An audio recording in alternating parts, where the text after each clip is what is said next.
Olá pessoal, muito boa tarde, é um prazer estar por aqui novamente, agora em Brasília, meio-dia, e estamos começando mais uma edição do nosso programa de análises e opiniões aqui no Mundial Telenotícias. Você viu o que está acontecendo, né? Com relação aos brasileiros ou os imigrantes ilegais dentro de território americano. Está todo mundo sendo deportado, mas também não é assim todo mundo, né?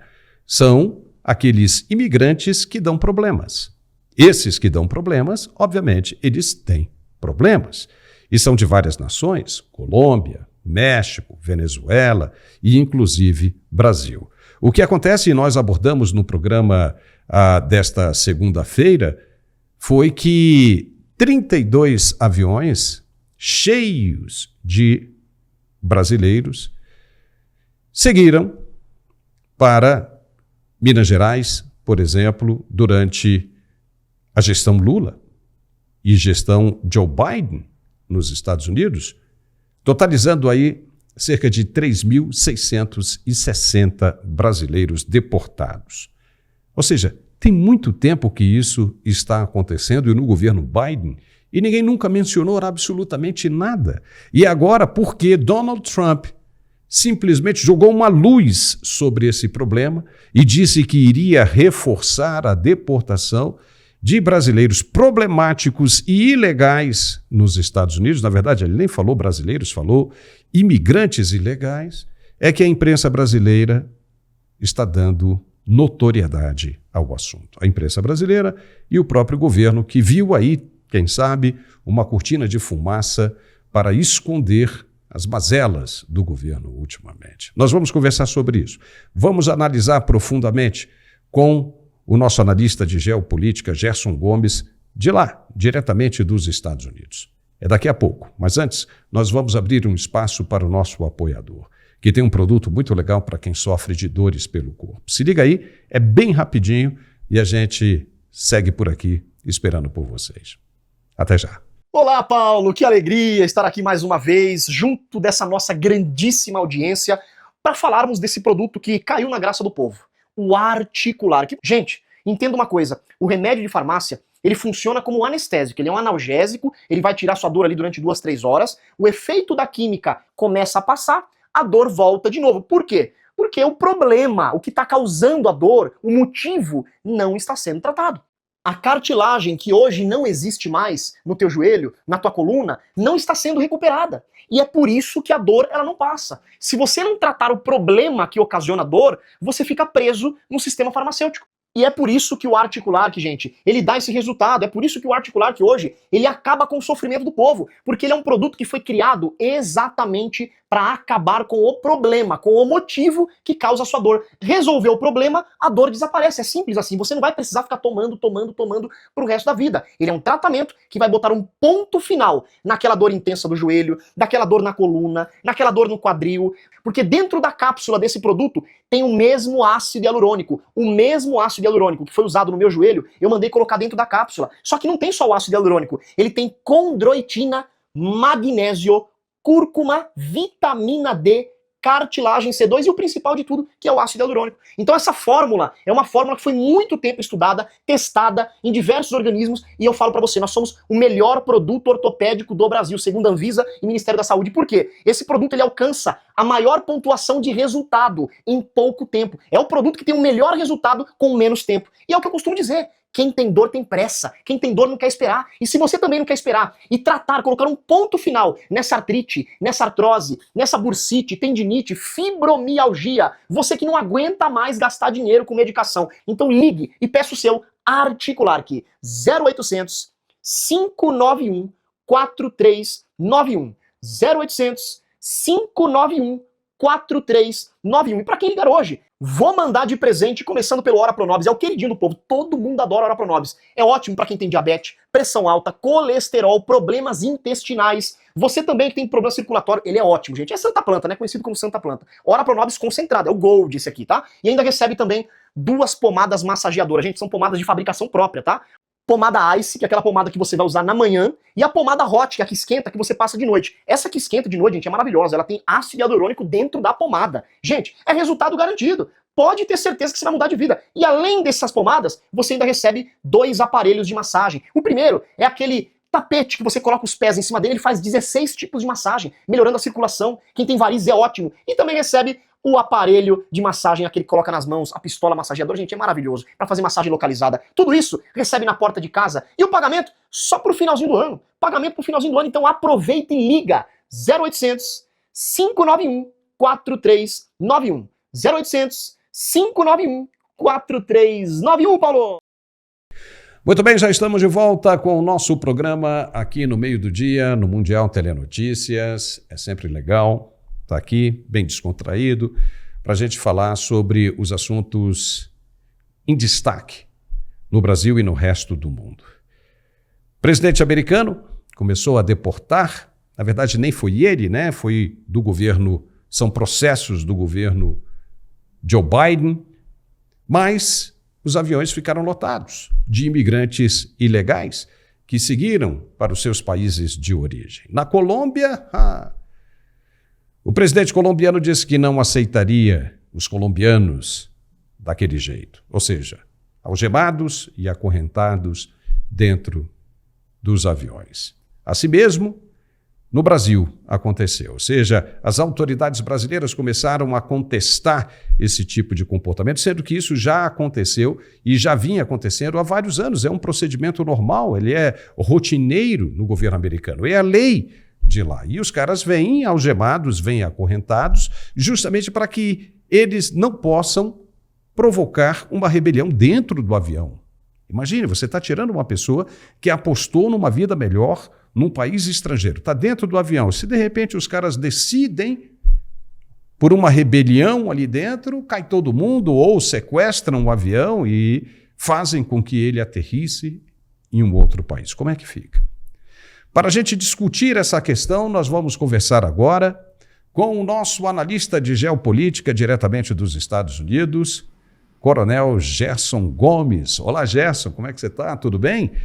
Como é que você viu essa situação aí do governo americano de, inclusive, ameaçar a Colômbia de sanções caso não aceitasse de volta os seus originais, né, os seus colombianos? Seja bem-vindo, muito boa tarde, Gerson. Boa tarde, Paulo. Esse foi um assunto que ficou pendente ontem, né? O nosso programa ontem com a entrevista com o senador Girão foi sensacional e acabou que a gente teve que deixar esse assunto para a gente tratar com mais cuidado hoje. E é ótimo conversar contigo no meio do dia. Nossa audiência do Mundial, eu tenho recebido muitas mensagens dizendo que esse nosso papo mais descontraído, sem gravata, tem sido muito legal. Então, vamos ao assunto. De fato, o Gustavo Petro, ele é alguém muito conhecido, inclusive muito conhecido no Brasil, né? Ele foi um dos líderes da guerrilha, né, do M19, alguém que não somente esteve na guerrilha marxista, como foi um dos protagonistas da migração do movimento revolucionário mais ligado a uma pegada ideológica, quando assume que o narcotráfico seria um business excelente para, ao mesmo tempo, de erodir as estruturas da sociedade do país imperialista, do inimigo do norte, ganhar uma grana federal em cima do narcotráfico.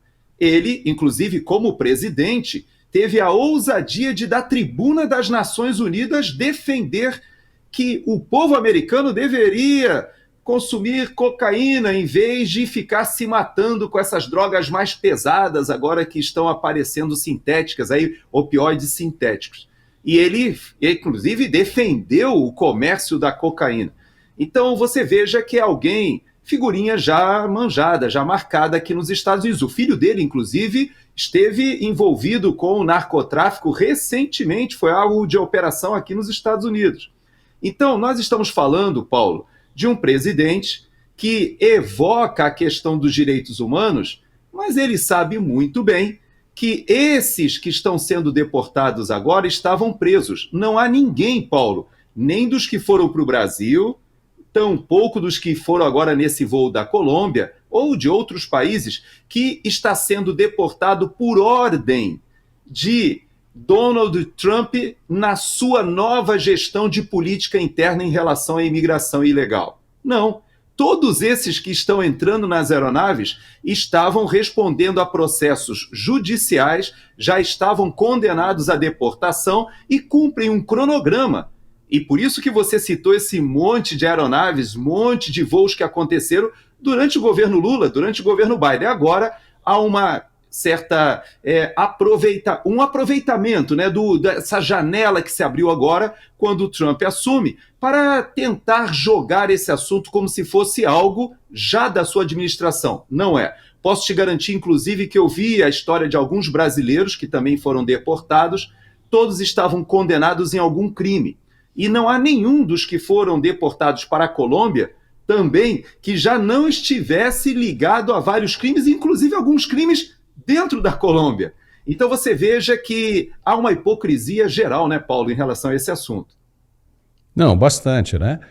Agora, você acha que faz algum sentido o governo brasileiro se manifestar sobre isso agora, principalmente com o vice-presidente Geraldo Alckmin dizendo que o Brasil e a nossa Constituição prezam pela dignidade? Ora, se oferecesse mesmo dignidade, se prezasse mesmo pela dignidade, esses brasileiros não sairiam do país, né? Por que eles estão saindo, Gerson? Porque eles querem procurar uma vida mais digna, porque não estão satisfeitos com o que tem no Brasil. E por isso eles vão procurar algo melhor. Você não achou essa fala do vice-presidente meio fora de hora?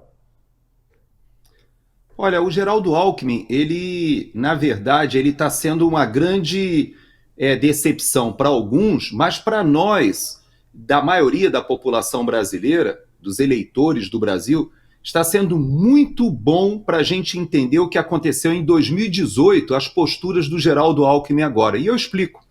Você sabe que em 2018, muita gente acreditava, e o Centrão todo embarcou na campanha do Alckmin, entendendo que era o momento dele retornar ao poder, do PSDB readquirir ali o protagonismo, trazendo aquela ideia do PT versus o PSDB, e que ele seria o candidato que derrotaria o candidato petista naquela eleição.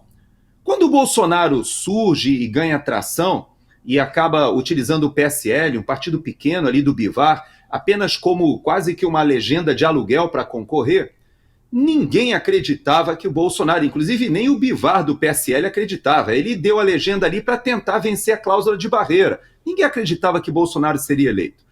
Porém, quando o Bolsonaro se elege, teve a questão da facada, do atentado, o que aconteceu com todo o centro e todo o establishment brasileiro que estava apoiando a campanha de Alckmin? Eles se deram conta de que aquele erro de percurso teria que ser corrigido.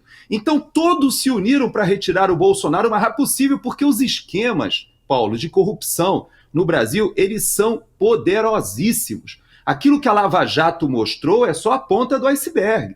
E aí, de repente, todos tiveram que se movimentar para tirar o Bolsonaro de qualquer jeito. E agora a gente está vendo o Alckmin, que talvez muitos de nós, talvez ingenuamente, pensássemos que fosse aquele, né, representante de uma centro-esquerda moderada. Não, é alguém que foi à assunção do presidente do Irã e se sentou ao lado daqueles terroristas e talvez não tenha se sentindo tão incomodado como a gente pensava que ele deveria se sentir. Talvez seja o nosso vice-presidente aquele que gritou Lula, Lula e cantou a Internacional Socialista.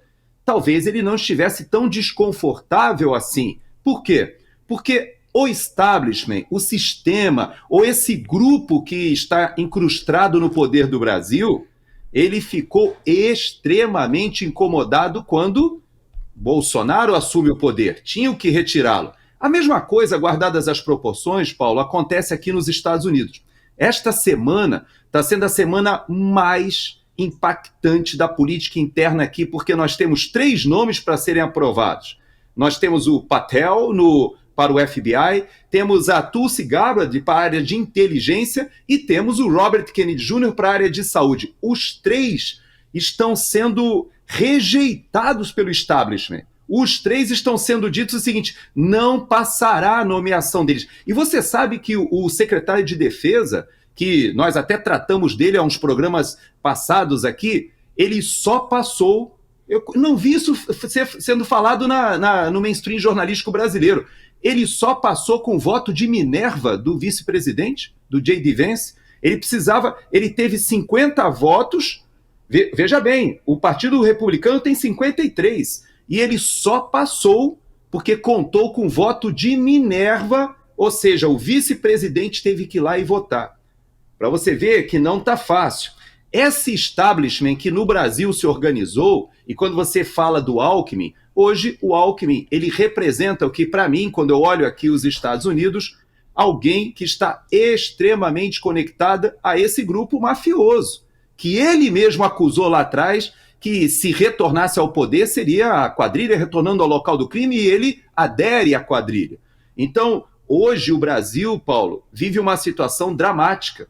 Por quê? Porque Donald Trump, quando vem, ou quando coloca a sua política externa em cima da mesa, ele já disse que ele utilizará todos os meios. E você viu que na Colômbia não durou nem 4 horas. Toda aquela arrogância do Gustavo Petro, muita gente dizia que ele devia estar um pouco alcoolizado, né? Talvez seja até uma característica de alguns desses líderes da esquerda mais antiga, old school, né? O pessoal bebe bastante. Dizem que num desses momentos ele escreveu aquilo na rede social, voltou atrás, concordou com tudo, e Trump fez uma condicionante importante. Disse o seguinte: enquanto a primeira aeronave não pousar na Colômbia e o pessoal descer, os vistos estão todos cancelados, estão todos suspensos. E olha, a galera da Colômbia não pode ficar sem o sul da Flórida, Paulo. Você conhece, você sabe que sem a Flórida, a Colômbia padece.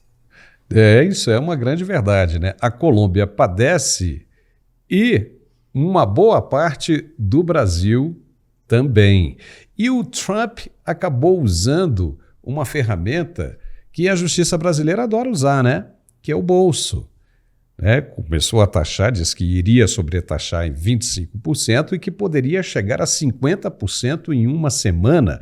E aí viriam também outras coisas, como o cancelamento dos vistos e outras coisas mais, bancos, tesouros, essas coisas todas. É óbvio que a Colômbia não suportaria, como também é óbvio que o Brasil não suportará se esse tipo de coisa acontecer para o lado brasileiro também.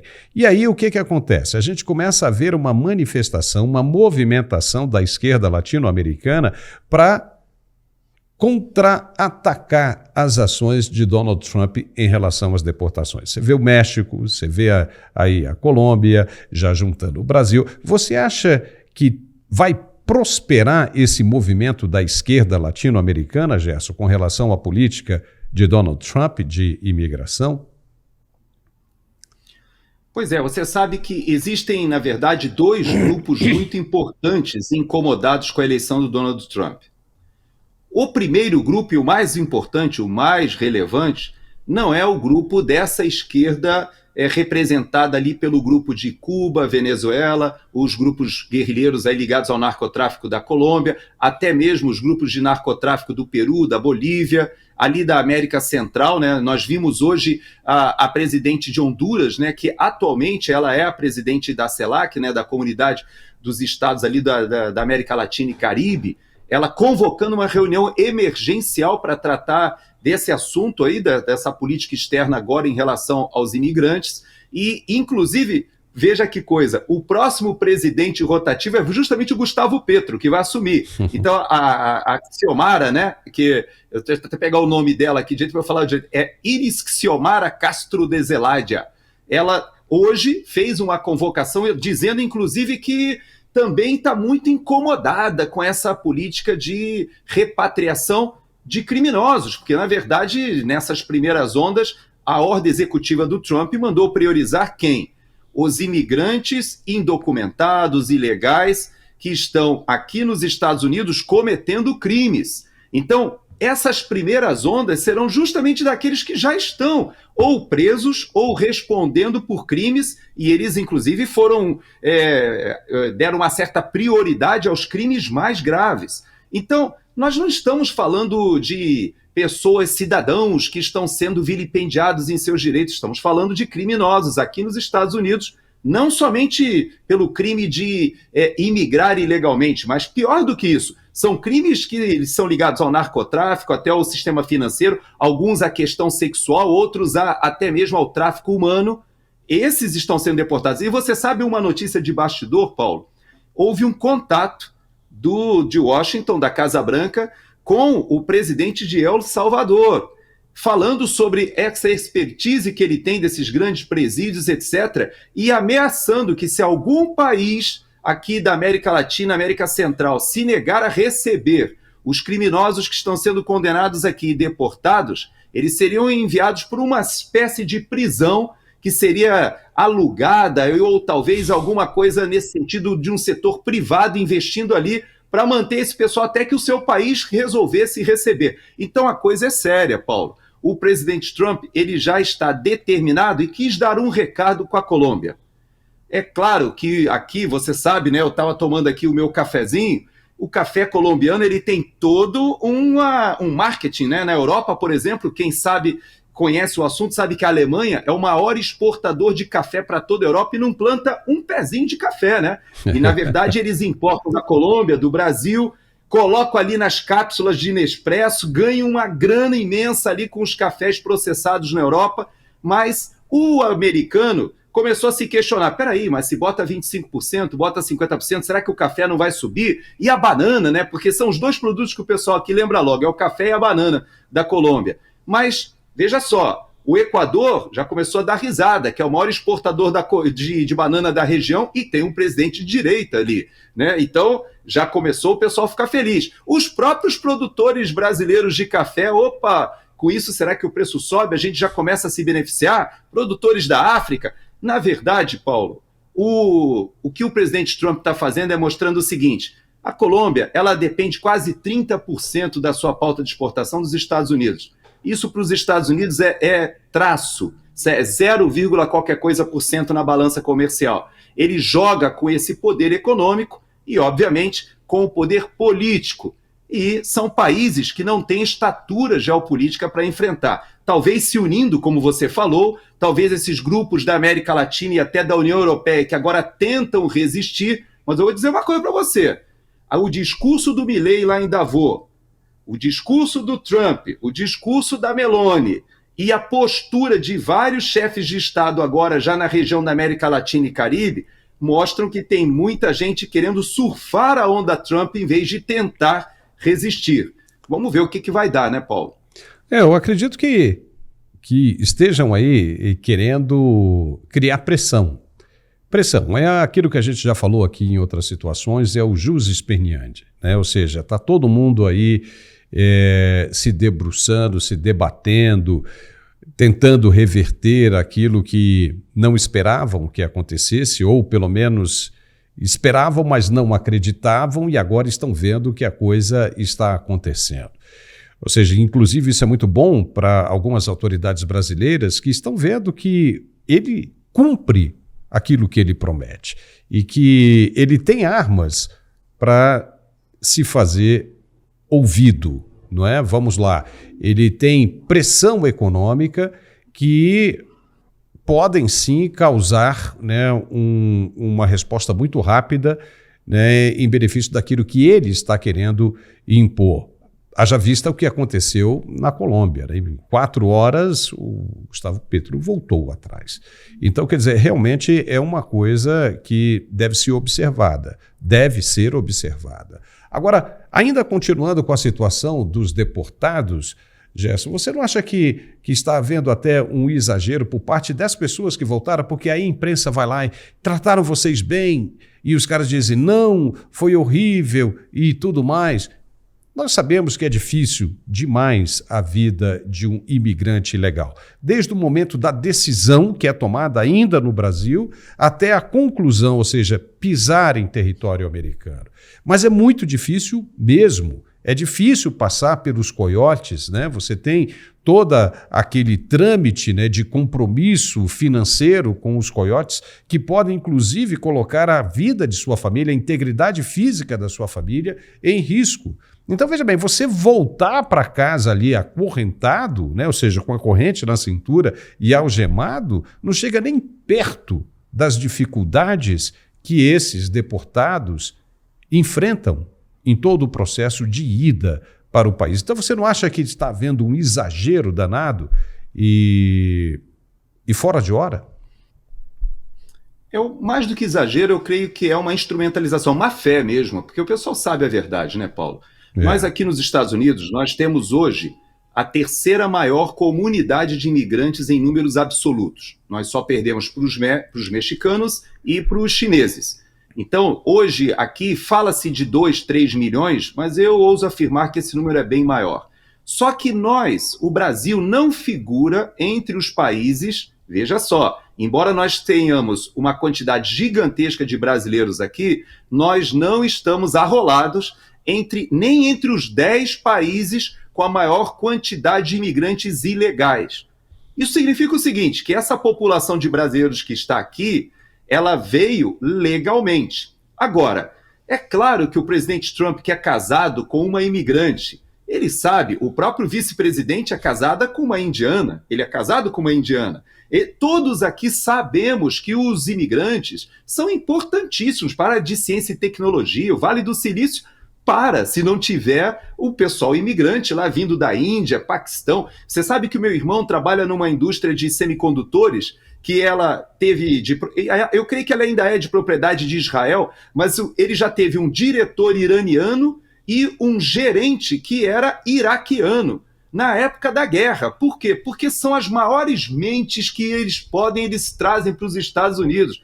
E aqui não há como continuar essa pujança sem o imigrante. Porém, o que o Trump está colocando é que houve, esses últimos 4 anos, uma perda total do controle na fronteira que foi proposital. Você sabe que está circulando aqui nos Estados Unidos um vídeo no qual tem falas da Hillary Clinton e do Barack Obama falando sobre a deportação que eles estavam promovendo. Inclusive a Hillary Clinton, pasmem, falando nesse vídeo dizendo o seguinte: se não sabe falar inglês, deveria ir embora. Uau! A Hillary Clinton falando uma coisa dessas e o Barack Obama dizendo que mandaria deportar todos que entraram de maneira ilegal. Sabe por quê? Porque essa é uma pauta de coerência dos dois partidos, que você tem que controlar a imigração. Todo o mundo quer vir para cá, Paulo. É impressionante. É o país do mundo maior alvo da imigração ilegal. Por quê? Por que será que as pessoas querem vir para um local que não tem direito trabalhista, não tem 13º, não tem férias de 30 dias, não tem nada do que a gente vê no Brasil como normal, que a gente entende como direito? Aqui nos Estados Unidos nada disso tem. Por que o mundo inteiro quer vir para cá, Paulo? Você sabe muito bem a resposta, você é cidadão americano, você já trabalhou aqui, conhece a realidade. Então, essa distorção, eu não digo que ela seja feita de maneira por ignorância. Não, há má fé nessa instrumentalização. Todos sabem que o brasileiro que vem para cá, e eu falo da minha família. A minha família migrou para cá como turista, depois eles permaneceram aqui e conseguiram vistos de trabalho, depois, com muito sacrifício, eles conseguiram a residência permanente, anos depois conseguiram os green card, depois conseguiram a cidadania, e hoje são todos cidadãos. A minha família hoje já tem a 3ª geração de brasileiros aqui, mas eles penaram muito na década de 80, quando meu pai veio para cá. Então, nós sabemos a história do imigrante que vem para cá para fazer a sua vida de sucesso. Agora eu vou dizer uma coisa para você. A onda que houve na época da Dilma e a onda que está havendo agora não é essa de brasileiros que estão passando ali pela fronteira, igual você está falando ali na mão dos coiotes, não. Por incrível que pareça, o que me preocupa são os brasileiros que estão migrando para cá legalmente aos montes, porque isso significa que é capital saindo do Brasil, mão de obra qualificada, cérebros que estão vindo para cá, são milhares de vistos de estudante. Você sabe que aqui nos Estados Unidos, Paulo, a quantidade de vistos EB2NW, que é aquele de pessoas com habilidades muito excepcionais, que têm um background muito importante de formação qualificada, explodiu. E o EB1, que é o visto mais difícil, que é o de habilidades extraordinárias, brasileiros estão disputando, estão sendo aproveitados aqui. E o EB3 de trabalho, um monte de brasileiro. E eu vou te dizer, em algum momento isso vai ser colocado na balança e a gente vai sentir essa falta do capital financeiro e do capital intelectual e humano também, Paulo. São os profissionais conhecidos como Extreme Ability, né? Muito legal. Ou seja, são profissionais preparados em território brasileiro e que são muito bem-vindos nos Estados Unidos. Dentre eles, inclusive, para quem está querendo ir para os Estados Unidos, né, Gerson? A gente sabe muito bem disso, na área de saúde, enfermeiros, por exemplo, o enfermeiro entra direto, passa direto. Os indianos aí no sul da Flórida também são profissionais engenheiros que trabalham bastante na produção de materiais cirúrgicos, né? Aquelas ferramentas cirúrgicas, né? Para serem usados, obviamente, né, em cirurgias, eles são especialistas nisso. Então, o governo americano aceita de braço aberto. Existe uma comunidade gigantesca de indianos aí, né? Como você está falando, dos brasileiros também, e brasileiros muito bem preparados. O Brasil vai sentir falta dessa turma, amanhã ou depois vai sentir falta dessa turma, porque, inclusive, são brasileiros, né, jovens ainda, né, na casa dos 30 anos, que poderiam estar produzindo no Brasil e dando resultado, estão saindo do país, em função da política adotada no Brasil. Então, isso realmente é muito sério, e as pessoas deveriam prestar bastante atenção nessa questão. Gerson, eu queria mudar um pouco de assunto, né? Eu queria falar rapidamente para a gente encerrar o nosso programa, que também nós estamos chegando no final. Você viu aquilo que saiu ontem a respeito, né, de Eduardo Bolsonaro? Como é que são as coisas, né, rapaz? Porque o Eduardo Bolsonaro e a Michele Bolsonaro, entendeu? Começam a despontar como lideranças, possíveis lideranças para 2026, para disputar o Senado Federal, e começam a surgir os questionamentos. Levantaram uma suposta delação premiada do então tenente-coronel Mauro Cid, dizendo que Michele Bolsonaro e Eduardo Bolsonaro eram as peças principais, fundamentais, ou seja, eram os mentores daquela possível minuta do golpe que nunca aconteceu. Eu gostaria, para a gente encerrar, que você comentasse sobre isso. Eu queria ouvir o que você pensa a respeito. Pois é, você sabe que esse é um assunto dos que eu considero mais sensíveis para o Brasil com a eleição de Bolsonaro e com a eleição de Trump, seja 16 Trump e 18 Bolsonaro. Por que eu digo que esse assunto ele acaba sendo um dos mais sensíveis? Porque tanto Trump quanto Bolsonaro foram alijados do poder por uma estrutura mafiosa aqui nos Estados Unidos e no Brasil. Porém, isso é pouco falado, ou pelo menos nós não vemos a sociedade brasileira se indignando com o fato de que a Lava Jato foi totalmente desmontada, de que aqueles bilhões que foram descobertos durante a Operação Lava Jato, hoje estão sendo, inclusive, devolvidos para vários dos acordos de leniência e vários dos corruptos que confessaram.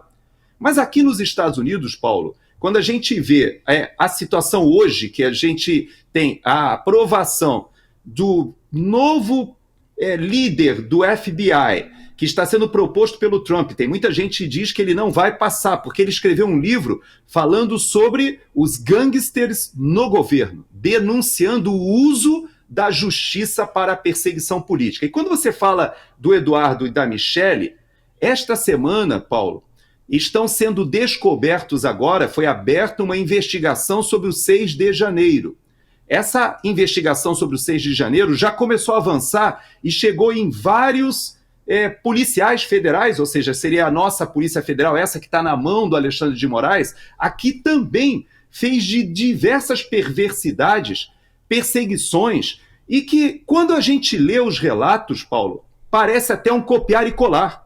Você sabe que o pessoal usou tornozeleira eletrônica aqui, você sabe que o pessoal fez busca e apreensão, levaram celulares, fizeram pesca probatória. Quando a gente pensa que essas coisas saíram da cabeça do Alexandre de Moraes, é impressionante como eu li a história de um policial que ele foi perseguido durante todo esse tempo, ficou em prisão domiciliar com as redes sociais canceladas, tornozeleira eletrônica, teve o seu negócio totalmente inviabilizado, contas bancárias congeladas, e agora se descobre que tudo aquilo foi alvo de uma perseguição política. E você sabe que essa semana até aconteceu uma coisa interessante, porque ele foi tentar agora, já que teve o perdão do Trump, retomar as atividades e descobriu que o negócio dele, que ele fazia venda de armas, inclusive, todos os documentos dele que tinham sido levados por esses agentes da Polícia Federal aqui, do FBI,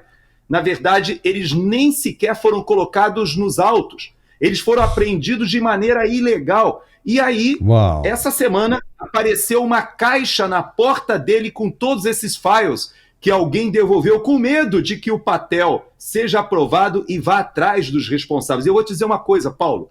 Isso vai acontecer no Brasil de maneira inexorável.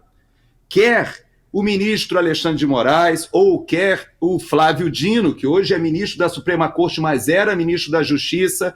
Nós tivemos ali um evento acontecendo no final ainda de 2022, no qual o Toffoli, ele fala dos presos do 6 de janeiro e da estratégia que foi utilizada no 6 de janeiro, e o Alexandre de Moraes, quando pega a palavra, rindo, diz: olha, e ainda tem muita gente para punir, muita gente para prender e muita multa para aplicar, e a plateia ri e aplaude. Eu vou te dizer uma coisa, Paulo, também serão responsabilizados em algum momento. Nós entrevistamos ontem o senador Girão falando sobre o impeachment do ministro Alexandre de Moraes. Se vai ser nessa legislatura, eu não sei. Se vai ser na próxima, mas uma coisa eu te digo: o que está acontecendo aqui nos Estados Unidos, que foi imitado para a perseguição política, para o lawfare, também será imitado para a retomada do Estado de Direito. Aqui, o rule of law está sendo imposto com essas pessoas que estão sendo nomeadas. No Brasil, isso vai acontecer em algum momento. Nós não podemos continuar nesse estado de exceção, vivendo essa ditadura da toga e com a sociedade amortecida, indiferente. Em algum momento, o que acontece aqui nos Estados Unidos, esse vento que sopra aqui ao norte, vai chegar aí no sul também, Paulo. Mesmo porque